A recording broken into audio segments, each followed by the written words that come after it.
Hello everyone, welcome back. GS भाई गुरदीप, कैसे हैं आप लोग? अच्छे होंगे, स्वस्थ होंगे, मस्त होंगे।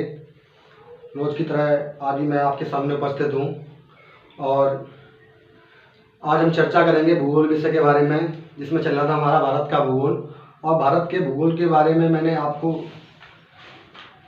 काफ़ी कुछ पढ़ा चुका हूँ पहले लेक्चर में, जिसमें आपने पढ़ा है भारत का क्षेत्रफल और उसके विस्तार के बारे में, भारत की स्थानीय व जलीय सीमाओं के बारे में, ठीक है, और उसके जो महत्वपूर्ण बिंदु थे उनके बारे में पढ़ा है। तो आज हम पढ़ेंगे भारत की स्थिति और विस्तार के बारे में, जिसमें हम लोग अक्षांश रेखाओं के बारे में पढ़ेंगे, देशांतर रेखाओं के बारे में पढ़ेंगे। उसके बाद ग्रीनविच जो समय, ग्रीनविच मीन टाइम, उसके बारे में पढ़ेंगे। भारत के मानक समय के बारे में पढ़ेंगे और लास्ट में महत्वपूर्ण जो बिंदु होंगे हम लोग उनके बारे में पढ़ेंगे। ठीक है ना? So let the start video. आप लोग स्टार्ट हो जाइए, ठीक है। और हेडिंग डालेंगे भारत की स्थिति और विस्तार, ऊपर डालेंगे भारत का भूगोल,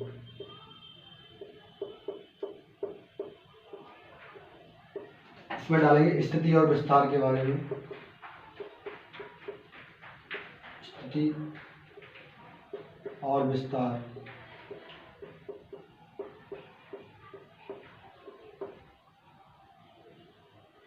इतना क्लियर है ना?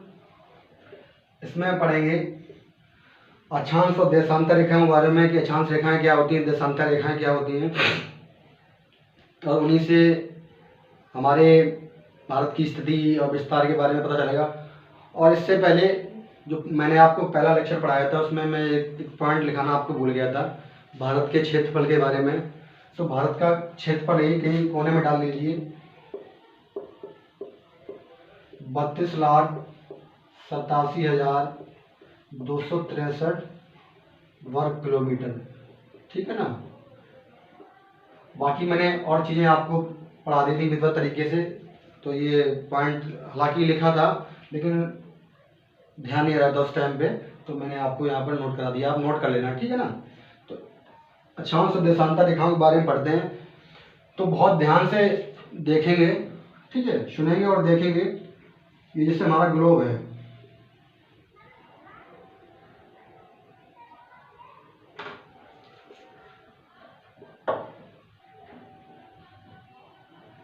ये ग्लोब हमारा, ठीक है। ग्लोब गोल ही होता है, और आप मेरी आर्ट पर मत जाना, बाकी आपको यहाँ चीज़ों को समझना है, ठीक है, क्योंकि आप लोग कंपटीशन की तैयारी कर रहे हैं। तो ये ग्लोब है हमारा, इसके दो ध्रुव होते हैं, एक उत्तरी ध्रुव होता है और एक होता है दक्षिणी ध्रुव। ठीक है, दो ध्रुव होते हैं। इसके बीचों बीच से एक रेखा गुजरती है जिसे हम लोग 0 डिग्री भूमध्य रेखा, भूमध्य रेखा या विषुवत रेखा कहते हैं, भूमध्य रेखा या विषुवत रेखा कहते हैं। ठीक है, यह वो रेखा है जो पृथ्वी को दो बराबर भागों में बांटती है। ठीक है, अगर आपसे ये प्रश्न पूछ दिया जाए कि ऐसी कौन सी रेखा है जो पृथ्वी को दो बराबर भागों में बांटती है या ग्लोब को दो बराबर भागों में बांटती है, तो हमारी क्या हो जाएगी? 0 डिग्री भूमध्य रेखा या विषुवत रेखा। तो ये क्या है? ये पृथ्वी को दो बराबर भागों में बांटती है, पृथ्वी को दो बराबर भागों में बांटती है, दो बराबर भागों में बांटती है। इतना क्लियर है ना? अब आगे समझेंगे, ठीक है, इसी में आगे समझेंगे। इसी के समांतर कुछ काल्पनिक रेखाएं खींची जाती हैं, ऐसे करके भूमध्य रेखा के समांतर कुछ काल्पनिक रेखाएं ऐसे खींची जाती हैं। ठीक है, ऐसे उत्तरी ध्रुव से दक्षिणी ध्रुव के बीच भी ऐसी कुछ काल्पनिक रेखाएं खींची जाती हैं। आप लोग बहुत ध्यान से देखना और समझना, यहीं से आपकी हर चीज़ क्लियर हो जाएगी। ठीक है ना? ये हमारा ग्लोब हो गया।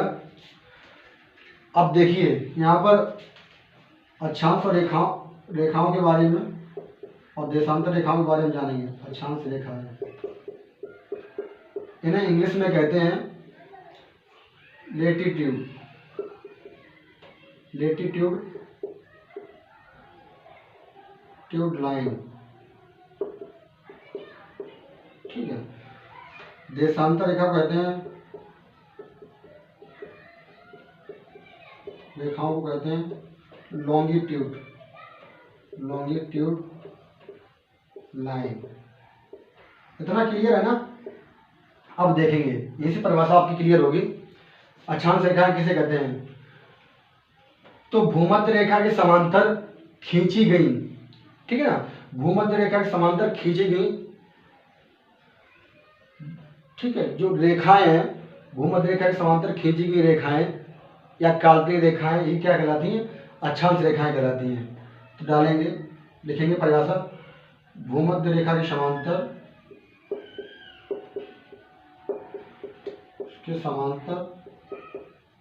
खींची गई काल्पनिक रेखाएं, खींची गई काल्पनिक रेखाएं, भूमध्य रेखा के समांतर खींची गई काल्पनिक रेखाएं क्या कहलाती हैं? हमारी अक्षांश रेखाएं कहलाती हैं। उसके बाद जानेंगे देशांतर रेखा के बारे में। अब देखिए, उत्तरी व दक्षिणी ध्रुव पर खींची गई, उत्तरी व दक्षिणी ध्रुव पर खींची गई जो काल्पनिक रेखाएं होती हैं वो क्या कहलाती हैं? वो देशांतर रेखाएं कहलाती हैं। परिभाषा आप क्लियर हो रही है ना? इसे उत्तरी व दक्षिणी ध्रुव पर खींची गई काल्पनिक रेखाएं, खींची गई काल्पनिक रेखाएं,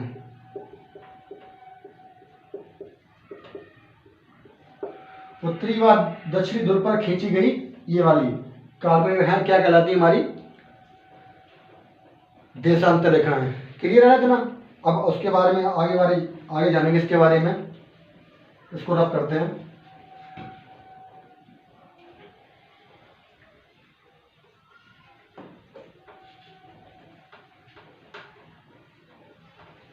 अब आगे पढ़ेंगे इसके अक्षांशीय और देशांतीय विस्तार के बारे में। भारत का जो अक्षांशीय और देशांतरीय विस्तार, इससे पहले जानेंगे, फिर एक बार पुनः ग्लोब बनाएंगे,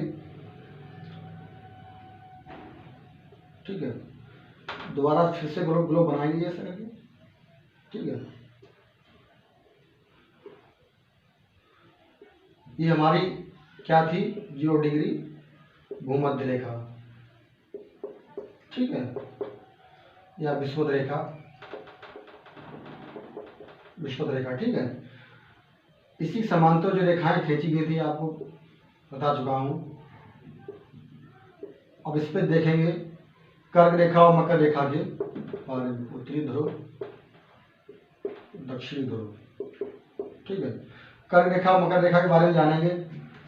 उत्तर में जो 23.5 डिग्री, उत्तर में जो 23.5 डिग्री रेखा है उसे हम कर्क रेखा बोलते हैं, कर्क रेखा बोलते हैं, ठीक है। और दक्षिण में जो 23.5 डिग्री रेखा है उसे हम मकर रेखा बोलते हैं। इतना क्लियर है ना? कर्क रेखा और मकर रेखा के बारे में आप लोग जान गए हैं। अब देखिए, अब भारत के स्थिति के बारे में पढ़ेंगे कि भारत की जो स्थिति है वो कैसी है, ठीक है। इसको ऐसे ही कर लेंगे,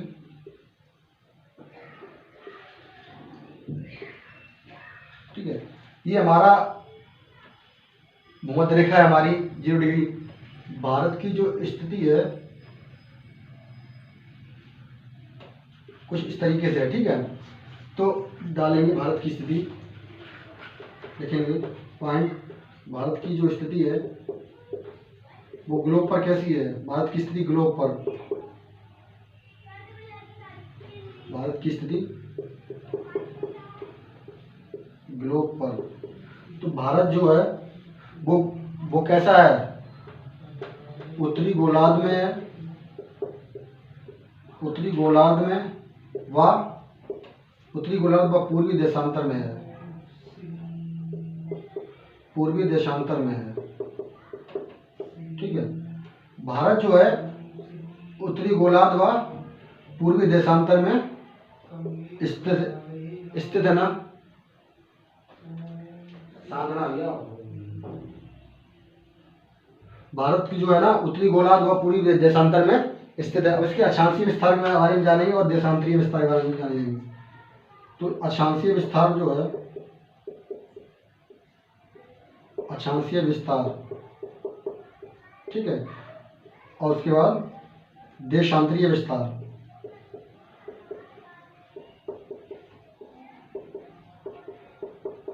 ठीक है, भारत का जो अक्षांशीय विस्तार है वो कितना है, 8 डिग्री।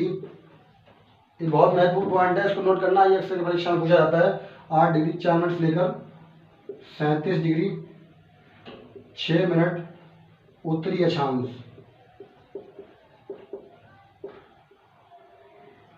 8 डिग्री 4 मिनट से लेकर 37 डिग्री, ठीक है, 37 डिग्री 6 मिनट उत्तरी अक्षांश। देशांतरीय विस्तार के बारे में जानेंगे। 68 डिग्री 7 मिनट से लेकर 97 डिग्री 25 मिनट पूर्वी देशांतर। क्लियर हो गया ना आपको? मैंने भारत की स्थिति के बारे में बताया था। भारत जो ग्लोब पर है, ठीक है, वो उत्तरी गोलार्ध में और देशांतर की किधर है, पूर्व में स्थित है। उसी आधार पर जो अक्षांशीय विस्तार है वो उत्तर में ना, तो 8 डिग्री 4 मिनट लेकर 37 डिग्री 6 मिनट उत्तरी अक्षांश होगा। ठीक है, देशांतरीय विस्तार पूछा जाएगा तो पूर्व में है, देशांतर के पूर्व में है, तो 68 डिग्री 7 मिनट से लेकर 97 डिग्री 25 मिनट पूर्वी देशांतर। इतना क्लियर है ना? इसे रब करते हैं। अब आगे पढ़ेंगे भारत के बारे में और अब जानेंगे हम लोग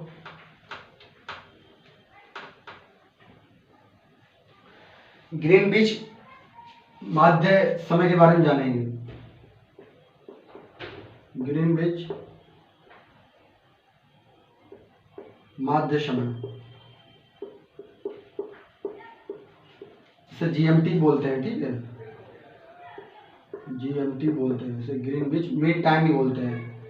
लिख लेंगे यहाँ, ग्रीनविच मीन टाइम।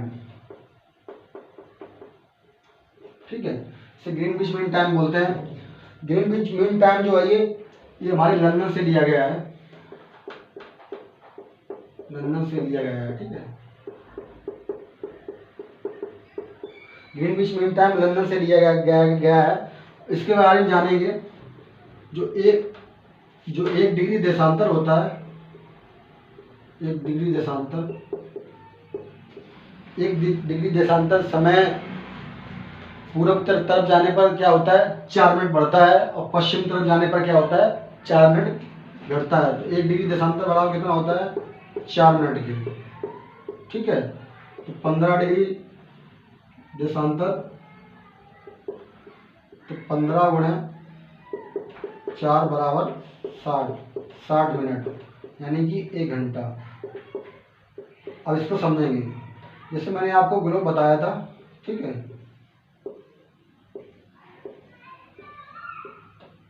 ऐसे करके मैंने आपको ग्लोब बताया था, ये 0 डिग्री है। अब देखेंगे, इसमें बताया गया है कि जो देशांतर हमारा जो लंदन से जो ग्रीनविच रेखा गुजरती है, ठीक है, उससे पूरब की तरफ जाने पर क्या होता है, समय बढ़ता है, और पश्चिम तरफ जाने पर समय क्या घटता है ना? तो लिख देंगे ग्रीनविच के पूर्व दिशा पर जाने पर, पूर्व दिशा में जाने पर समय बढ़ता है, और पश्चिम दिशा में जाने पर घटता है।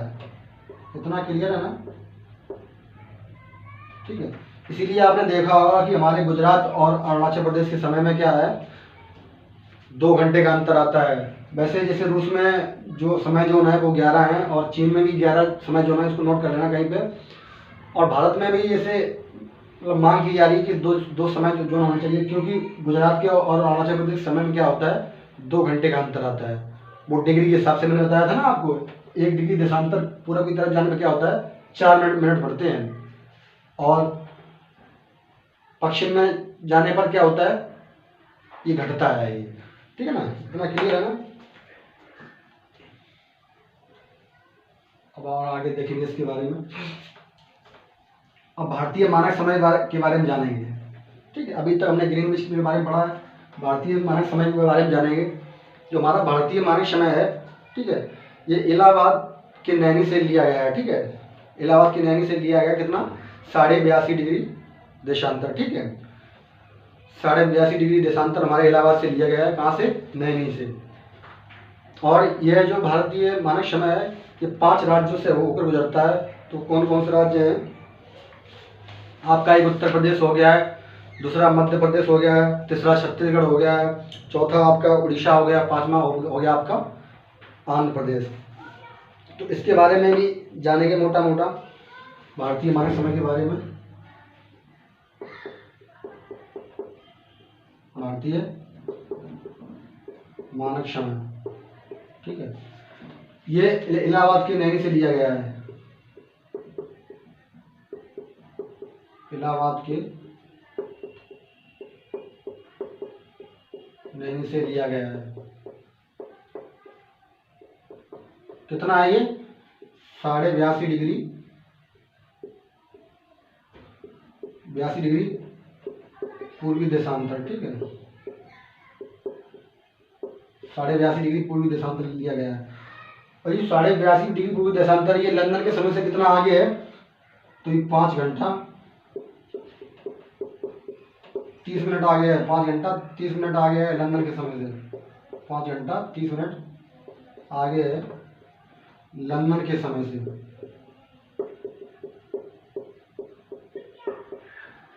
और जो भारतीय मानक समय है, ये कितने राज्यों से होकर गुजरता है,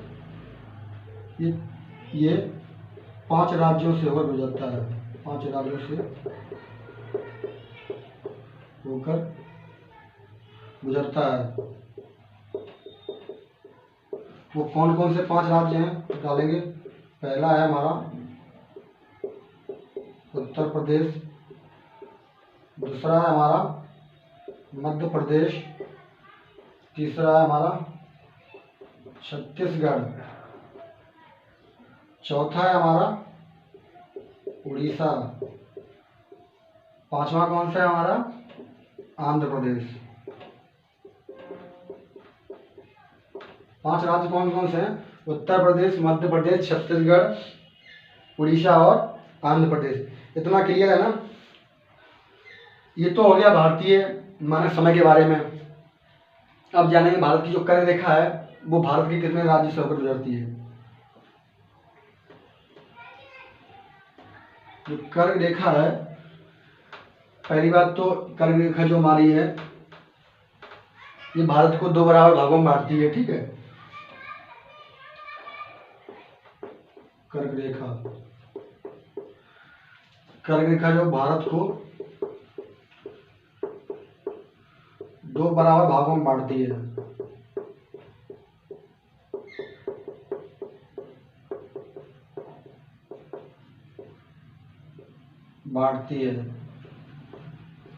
ठीक है, अब देखिए, मैंने आपको सबसे पहले पढ़ाया था भूमध्य रेखा के बारे में। मैंने क्या बताया था, भूमध्य रेखा जो है वो किसको 2 बराबर भागों में बांटती है, तो हमारे पृथ्वी को। ठीक है, और भारत को 2 बराबर भागों में कौन सी रेखा बांटती है, तो हमारी वो है कर्क रेखा।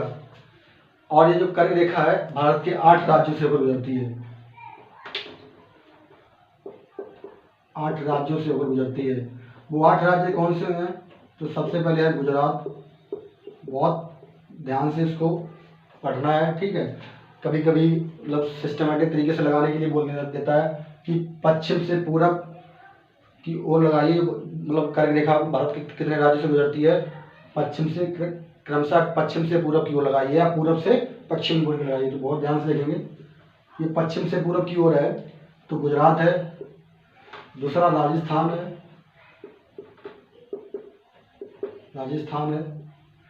तीसरा जो है मध्य प्रदेश है।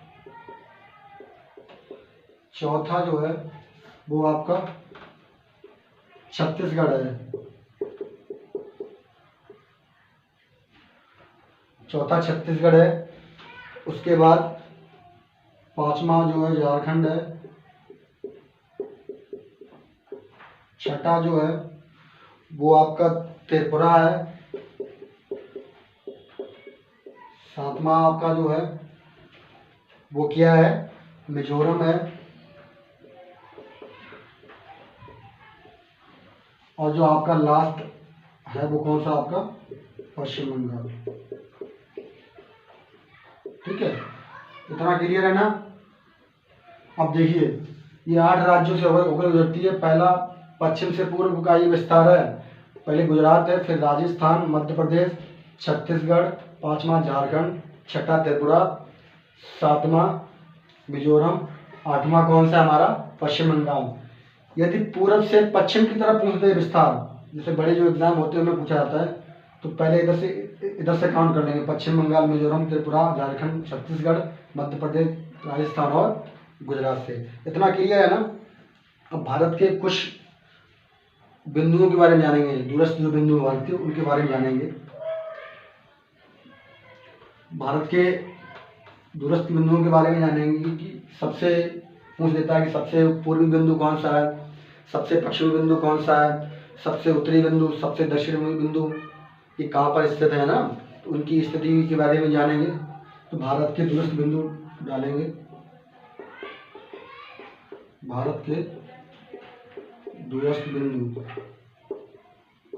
ठीक है, भारत के दूरस्थ बिंदु के बारे में डालेंगे। तो सबसे पहले डालेंगे कि पूर्वी बिंदु, सबसे पूर्वी बिंदु बारे में डालेंगे, सबसे पूर्वी बिंदु, पूर्वी बिंदु। ठीक है, भारत का जो सबसे पूर्वी बिंदु है वो कौन सा हो जाएगा हमारा, अरुणाचल प्रदेश में हो जाएगा ना। सबसे पूर्व में तो अरुणाचल प्रदेश पड़ता है ना। जैसे भारत की स्थिति ऐसी है, ये हो गया आपका पूरब, ये हो गया पश्चिम, ये उत्तर और ये दक्षिण। तो सबसे पूर्वी में जाएंगे तो अरुणाचल प्रदेश पड़ेगा। तो अरुणाचल प्रदेश कौन सा बिंदु है, किबथू, किबथू है, ये हमारा अरुणाचल प्रदेश में हमारा। ठीक है, अरुणाचल प्रदेश में सबसे ये पूर्वी हो गया। सबसे पश्चिमी बिंदु के बारे में बात करेंगे, पश्चिमी के बारे में बात करेंगे।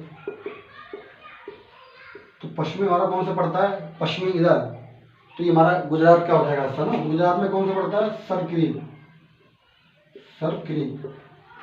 ठीक है, ये हमारा कहाँ स्थित है, गुजरात में स्थित है। इतना क्लियर है ना। सरक्रीक। सबसे उत्तरी बिंदु के बारे में पूछेंगे, उत्तरी बिंदु के बारे में। तो उत्तरी कौन सा पड़ता है हमारा, जम्मू कश्मीर में, और वो कौन सा है हमारा, इंदिरा कौल। इंदिरा कौल हमारा कहाँ है, जम्मू कश्मीर में। ठीक है, सबसे दक्षिणी बिंदु। अब यहाँ पर 2 प्रश्न बनते हैं, मुख्य भूमि का पूछ दिया जाए, मुख्य भूमि का दक्षिणी बिंदु, तो आपका हो जाएगा रामेश्वरम, रामेश्वरम। ठीक है, तो वैसे पूछ दिया है आपका दक्षिणतम बिंदु, सबसे दक्षिणतम बिंदु पूछ दिया है, तो कौन सा हो जाएगा आपका, इंदिरा पॉइंट,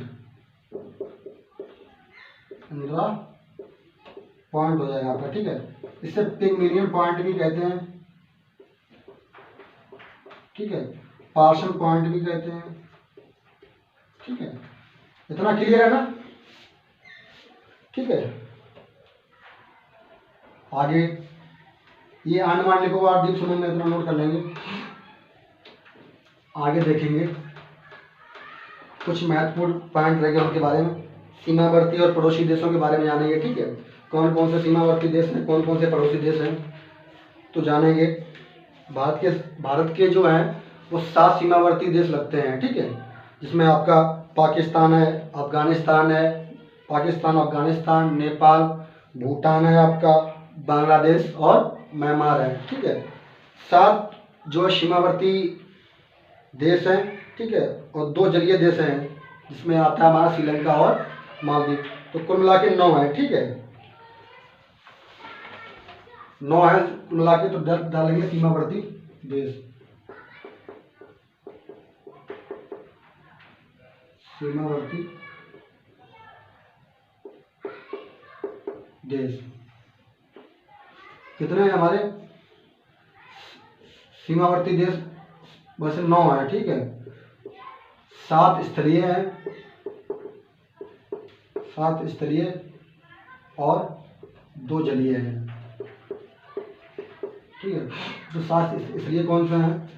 तो पहला होगा आपका पाकिस्तान, ठीक है, पहला पाकिस्तान, दूसरा अफगानिस्तान, ठीक है, तीसरा जो हो गया पाकिस्तान अफगानिस्तान, तीसरा हो गया आपका चीन, चौथा हो गया आपका नेपाल, पांचवा जो आपका हो गया भूटान, ठीक है, पांचवा आपका हो गया भूटान, छठा हो गया आपका बांग्लादेश, सातवां हो गया आपका, बांग्लादेश के बाद आपका आ जाएगा म्यांमार, म्यांमार हो गया। और 2 जलीय कौन कौन से हैं? 2 जलीय हैं, तो श्रीलंका हो गया आपका, और दूसरा हो गया आपका मालदीव, ठीक है, इतना क्लियर है ना। और देखेंगे यहाँ पर एक 2 पॉइंट रह गए हैं। जैसे पूछा जाए कि भारत की सबसे लंबी जो अंतर्राष्ट्रीय सीमा वो किसकी है? सबसे लंबी अंतर्राष्ट्रीय सीमा किस देश के साथ लगती है? अंतर्राष्ट्रीय सीमा बांग्लादेश, ठीक है। तो कौन सा हो जाएगा हमारा? तो हो जाएगा हमारा बांग्लादेश, तो बांग्लादेश हमारा हो जाएगा, ठीक है। कितनी लगती है इसकी? तो 4096 किलोमीटर। और सबसे कम पूछ दिया है तो अफगानिस्तान है हमारा, सबसे कम पूछ दिया है तो हो जाएगा हमारा अफगानिस्तान। इसकी कितनी लगती है? इसकी सिर्फ लगती है 106 किलोमीटर। इतना क्लियर है ना? तो भारत का जो पहला भूगोल में जो पहला टॉपिक था आपका स्थिति और विस्तार के बारे में, ये आपका समाप्त हुआ। तो आज के लिए इतना ही। नेक्स्ट वीडियो में आपको अगले सब्जेक्ट के साथ मिलेंगे, टॉपिक के साथ मिलेंगे आपको, ठीक है। और जिन विद्यार्थियों ने हमारे टेलीग्राम चैनल को ज्वाइन नहीं किया है तो आप लोग टेलीग्राम चैनल पर जाएंगे, उस पर GS भाई गुरदीप सर्च करेंगे तो आपको वहाँ टेलीग्राम चैनल मिल जाएगा और उस पर भी हमारी वीडियो अवेलेबल हैं। और रीजनिंग मैथ पढ़ने के लिए हमारा एक चैनल और है एग्ज़ाम 5 क्लासेस करके, उस पर आपको रीजनिंग और मैथ की विधिवत तरीके से हर टॉपिक की वीडियो सिस्टम बाय सिस्टम पढ़ी हुई मिलेंगी। आप उनको अच्छे से पढ़ सकते हैं और अपने तैयारी को बेहतर बना सकते हैं। Thank you so much.